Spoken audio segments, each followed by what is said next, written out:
Coming up on Network Africa.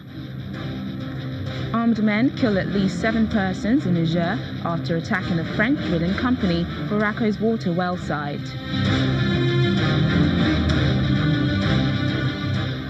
South Africa's President Cyril Ramaphosa announces a reshuffle to his cabinet.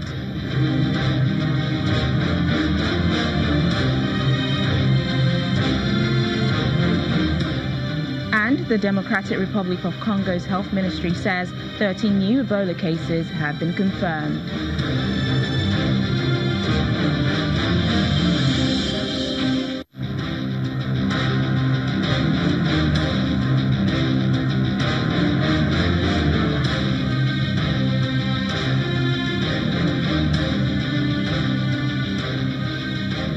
Welcome to the program, everyone. I'm Teniola Shubowale. We begin today in Niger, where armed men have killed 7 people at a French drilling company for Rako's water well site in the village of Timor. Security sources say the attackers are believed to belong to jihadist group Boko Haram, which is active in the Diffa region near the border with Nigeria. The victims include 6 company employees and 1 civil servant. Boko Haram has been trying since 2009 to establish an Islamic state in northeast Nigeria and has launched repeated attacks into neighboring Niger, Chad and Cameroon. Thousands of civilians have died in the violence. A 17-year-old boy has appeared in court in South Africa today over accusation of stabbing a primary school student. The older boy is alleged to have hidden in the school toilets overnight before attacking the younger boy. According to a statement from the Education Department, the alleged attacker is thought to have been in a relationship with the victim's older sister. Police spokesperson Tumelo Menyatso says the victim died on Wednesday on his way to a local clinic. Staying on in South Africa, President Cyril Ramaphosa has announced a few number of changes to his cabinet. The presidency says these changes were led by the death of Minister of Environmental Affairs Edna Molewa and the recent resignation of Minister of Home Affairs Malusi Gigaba. Rumors of a reshuffle have been swirling ever since the resignation of Gigaba 9 days ago. His resignation as Home Affairs Minister came a day before the deadline set by the Public Protector for the President to act against him for lying under oath in the Fireblade case. Joining us now is a South African journalist, Bazikile Diko, to discuss more on the cabinet reshuffle. Hello, Bazikile. Thank you for joining us. So, what notable changes has the president made to his cabinet?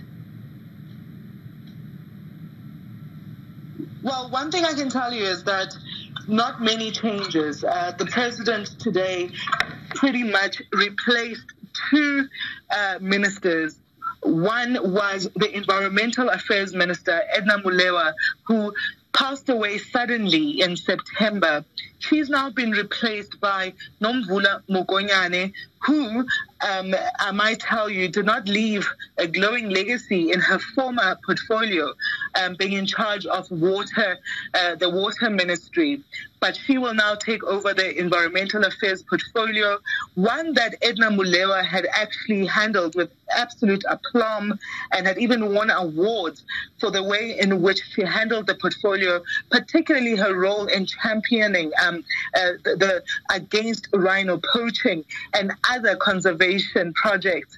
So many will be looking to Nomvula Mokonyane to see if she will continue on the legacy left by Edna Molewa, an exemplary a leader that she proved herself to be, also getting recognition within the global sphere of environmental rights. What we also saw today was disgraced former Home Affairs Minister Malusi Gigaba being replaced after his resignation last week by Siyabonga Cwele. Now, Siyabonga Cwele has a long career in government with several portfolios under his belt, including state security, also being in charge of the postal services and communications. So it will be quite interesting to see what it is that the president hopes he will bring to the Home Affairs Department ministry, because many South Africans are in fact quite unhappy with how the ministry has been run. with many inefficiencies being noted and also a lot of corruption having been uncovered within the Home Affairs system. So a lot will be riding on Siyabonga Cwele and his leadership. And with the recent leader, Malusi Gigaba, having been constantly embroiled in one controversy after another, many felt he never really had the time to apply himself to his job. So we certainly hope that Siyabonga Cwele has the time to do his job and focus on the important ministry that Home Affairs is. It seems the reshuffle was below expectations, but how are South Africans and opposition parties reacting to this? Absolutely. I would say at this very moment, many people are quite underwhelmed by the changes that President Cyril Ramaphosa announced a short while ago. Some even going as far as to say that he might be biding his time for after the 2019 elections, where perhaps should he win the national election on behalf of his party, the African National Congress, he will feel emboldened to make more wide sweeping changes and truly take control of his cabinet and shake off the past and many of the people that he inherited from the previous president, Jacob Zuma. So at this moment, some analysts also saying that it shows that Ramaphosa is playing a long game and is not looking to shake things up too much and perhaps even have it affect the party within the party itself, let alone government, heading into the elections. Ordinary South Africans, many, as you can imagine, have already taken to Facebook and Twitter to express their disappointment, saying that, quite honestly, this is meaningless and that he's recycling ministers that we've seen before who haven't even achieved anything notable in their previous portfolios. Quite disappointed, quite underwhelmed. That would be the general sentiment at the moment. You mentioned the 2019 elections. What impact is this reshuffle likely to have on the upcoming vote?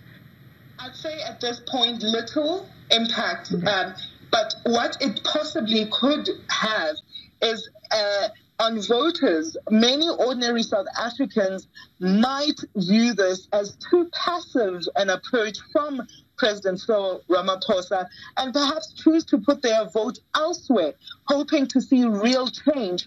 Because as I told you just now, even at this moment when he had an opportunity to bring in new faces, he, in actual fact, I forgot one portfolio.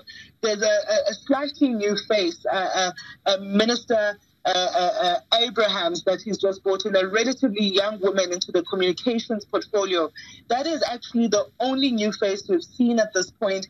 But the other two are quite old faces. They're being recycled. So I think at this point, voters are looking to see new leaders, fresh blood, people who are untainted by previous administrations that have failed to deliver for the people, I'll say in quotation marks, depending on who you are. So at this moment, it might have little impact, but it could, on the other hand, have some kind of translation when it comes to the ballot box, should people feel that President Cyril Ramaphosa needs to show that he is in charge and what his leadership is about and what kind of people he wants on his team, what kind of characteristics and values and principles that those people should embody. South African journalist Bazikile Diko, thank you for joining us on Network Africa.